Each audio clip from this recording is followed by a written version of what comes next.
80s. A man is born, he's a man of means. And I don't have no problem with Mr. Drummond. I don't have no problem with Mr. Drummond. I don't have no problem with Conrad Bain, who played Mr. Drummond. I believe he's gone now, the late Conrad Bain. I believe he's dead. He was a great actor. He was a great actor. And, you know, he played the hell out of that Mr. Drummond role. He really, really, really loved Arnold and Willis. I think there was a real kinship there too, off camera. I think he actually loved them as individuals. You know, they were colleagues in real life, obviously, but I believe that Conrad Bain, you know, really, because he also stayed out of the spotlight with them. You know, whenever they went through all their troubling times, you never heard about him talking greasy and shit. As you hear people talk, like now, they'll talk about people that had problems and they might have worked with him. Because it's all about symbolism now. Everybody want to fucking get online and run somebody. Oh, yeah, I remember when they were doing this and doing that. You never heard Conrad Bain talk bad about, you know, Gary Coleman, Todd Bridges, or Dana Plato. You know, God bless the dead with Gary and Dana. So it is what it is. But yeah, you know, but I try to uncover the shit that, like I said, we missed a lot of shit back in the days. And this song, it played into what we missed. But it let motherfuckers know we didn't have shit. A man is born, he's a man of means. He ain't worked for nothing, but he's a man of means. He's got generational wealth. This is in the 70s. So that means his daddy was rich. His granddaddy was rich. How y'all get rich? How y'all get rich? Philip Drummond was in his 50s or 60s when this thing. So you figure he was born in the 20s. If he was born in the 20s or the 30s, his daddy was a motherfucker. Yeah. Philip Drummond's daddy was a motherfucker. Now, I know that they're going to say, well, maybe he was one of those people that was trying to abolish slavery. Even the abolitionists didn't start out as abolitionists. You got to understand. Abolitionists didn't start out as abolitionists. Everybody was running with that shit at one time because that's all it was. That's all it was. If you didn't own slaves and you didn't have people doing the work and shit like that, then you didn't have nothing. It wasn't like there were people that said, hey, we're going to pay you guys. No, everybody used fucking slaves. Everybody used slave labor. Stop thinking that there were some nice ass white people who just never ever owned slaves. It was a way of life. That's what you did. And there was no pay structure. Motherfuckers worrying about $15 an hour. There was nobody lobbying for a slave wage back then. Shit. Nobody was lobbying for a slave union and shit. We got to get these slaves some pay. Nobody was doing that shit. So stop it. Stop acting like motherfuckers really cared for us when they didn't care for us. Didn't nobody care for us. And they had kids, and they had kids, and they had kids. And now them motherfuckers is running the country. Shit.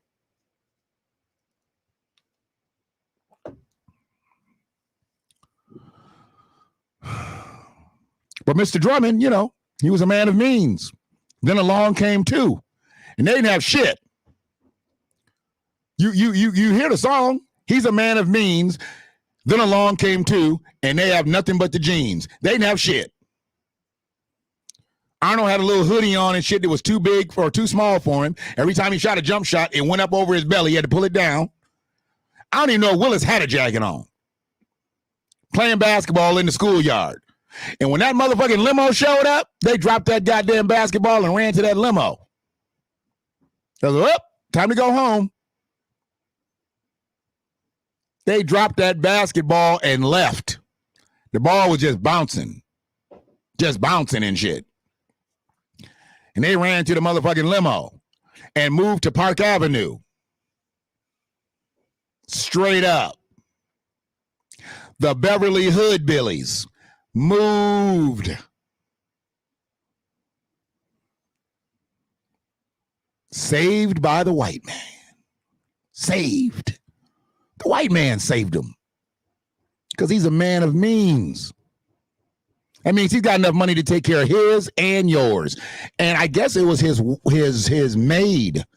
His maid or maybe the maid of his parents. I can't remember exactly how that was, but she was a domestic. Willis and Arnold's mama was a domestic, and she died, and he took over. He knew the kids because he had been, the kids had been raised around him. So the kids already knew Mr. Drummond. It wasn't like they was just going to some old rich white man's house and they didn't know him. He knew the kids. They set the script up really good. I had to give them, the writing was right. The writing was right. They set it up really good. And I'm glad that they gave Willis Janet Jackson as a girlfriend, because he was over there on Park Avenue going to that private school and shit. They could have easily gave Willis a white girlfriend, but they gave Willis Janet Jackson. Boy, I was mad as fuck at Willis. I was mad as fuck. When Willis started dating Charlene, god damn it. I wanted to cut Willis. I wanted to cut him. I didn't want nobody touching Janet Jackson then. I had all the Right On magazines with Janet on the cover and the inserts.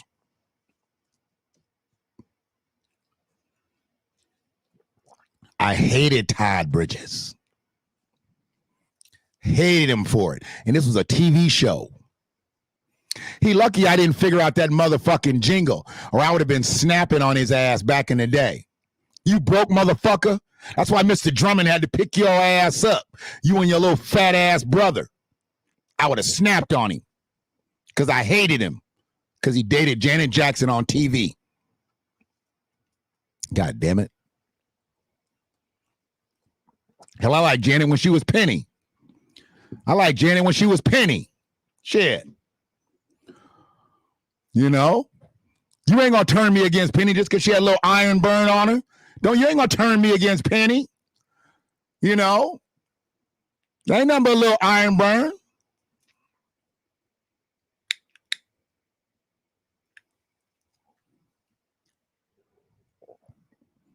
They done fucked up, Free. I'm trying to let you know. I think I let you know last night, motherfucker. They done fucked up. Information Man should have never did that shit. They're going to be like, they should have never gave you niggas an invite.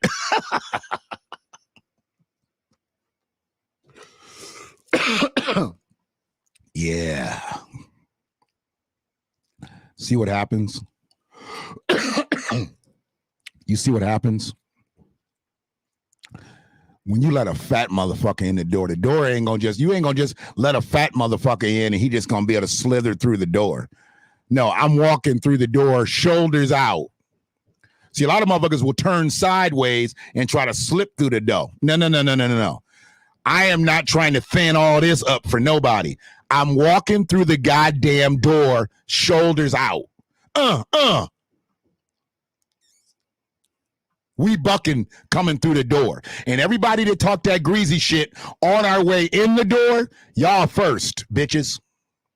Y'all bitches catching it first. Especially these local motherfuckers. I already told D before he left and shit up out of here. I already told him, I'm coming for these local motherfuckers. Y'all talk that greasy shit and didn't think I'd hear about it. I'm going to be Woody Woodpecker on your ass. I'm about to be Woody Woodpecker on you bitches. Yeah. So we just gonna sit in here for a couple more minutes and shit, because I think we pretty much done talking about different strokes. I'm just trying to let you know how I'm digging into this shit.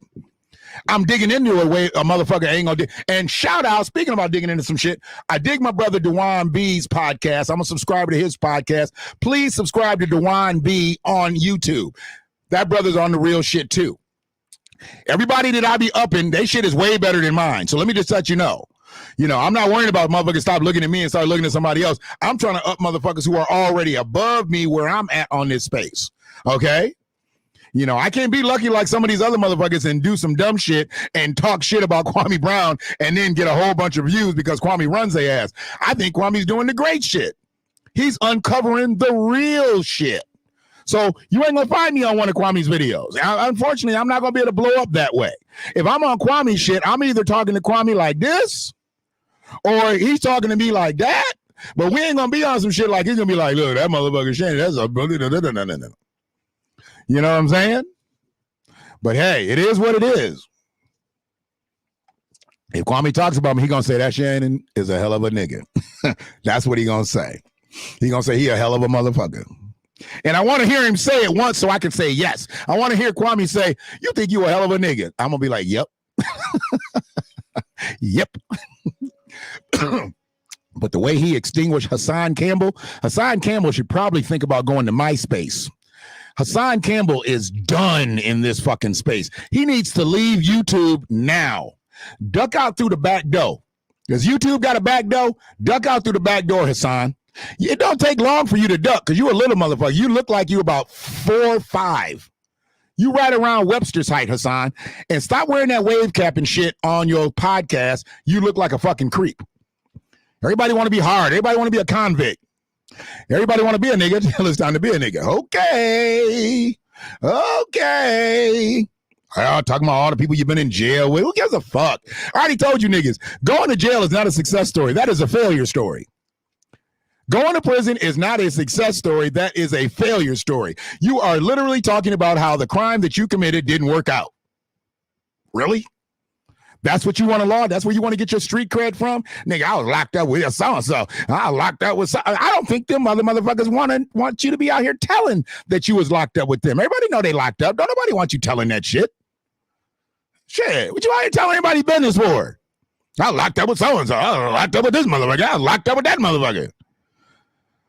I bet you when they come out, they're not gonna be like, I was locked up with Hassan Campbell. You know I was locked up with Hassan Campbell, nigga. You know, I was in that jail with Hassan Campbell. Are you fucking kidding me?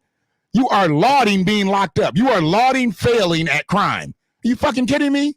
Goddamn dwarf. What the fuck wrong with you?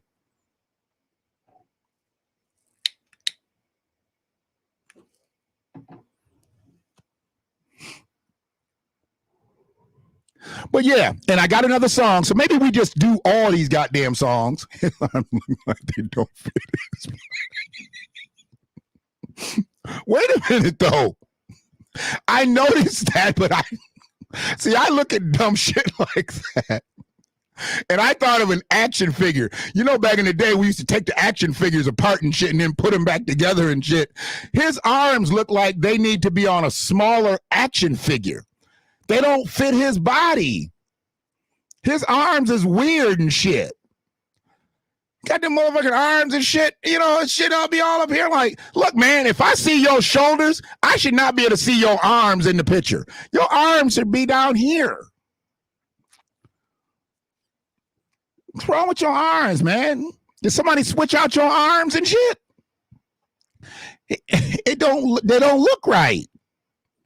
And Kwame never even got on shit like that, unless he done said somebody on the after video, because I watched the first couple videos, but after he been running him. I think he ran him again last night, talked shit about him, looked like Kwame had shades on, either a do-rag or something. He's acting like him. I can't wait to see the next one.